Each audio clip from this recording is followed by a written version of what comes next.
За любое испытание полагается награда, если испытание было достаточно серьезным. Вы слышите цитату, а это значит, что на канале Alex General вышел новый реплей. Всех приветствую и прошу внимания. Карта Oil Rampage. На нижней позиции Tensor, стандартная армия Китая. Сверху стартует AG, токсиновый генерал Гла.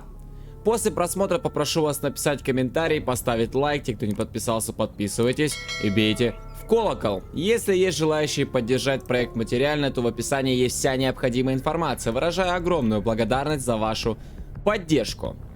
Итак, друзья, если вы следили за мировой серией 2023 года, то должны знать, что Tensor — это игрок, который участвовал в ВС 2023 года, где отлетел от Фарго во втором раунде со счетом 4-6. На мой взгляд, достаточно серьезный соперник. Например, 9 месяцев назад играл с Доминатором и другими топовыми бойцами. Что касаемо Эйджи. Эйджи — это как раз таки я, Alex General. Мы не договаривались играть, я просто зашел в созданную Тенсором игру, подключился в радминик сетки Маракара, да, я там состою. И подумал, а почему бы не сыграть с данным соперником? Что из этого получилось, мы с вами сейчас и посмотрим. Ну что ж, понеслась. Первое, на что бы я хотел обратить внимание, ребята, так это то, что я только уже на старте игры понял, кто такой Tensor, вспомнил про него и от волнения просто забыл продать командный центр. Вот так вот произошло. В принципе, карта богата на ресурсы, и продавать командник со старта, чтобы получить эту 1000, может быть и не нужно, но все же, не продать командник за Гла, ребят, он ведь на старте совершенно не нужен.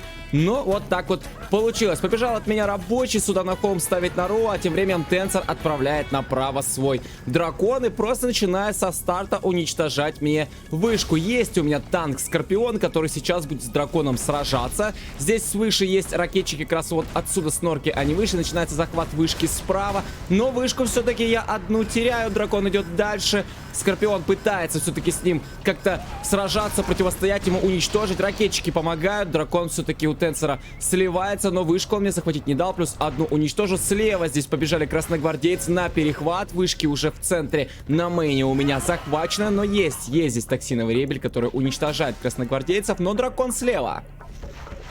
Дракон слева заезжает, сразу же выселяет мне бункер. Не хватает контроля у меня, к сожалению.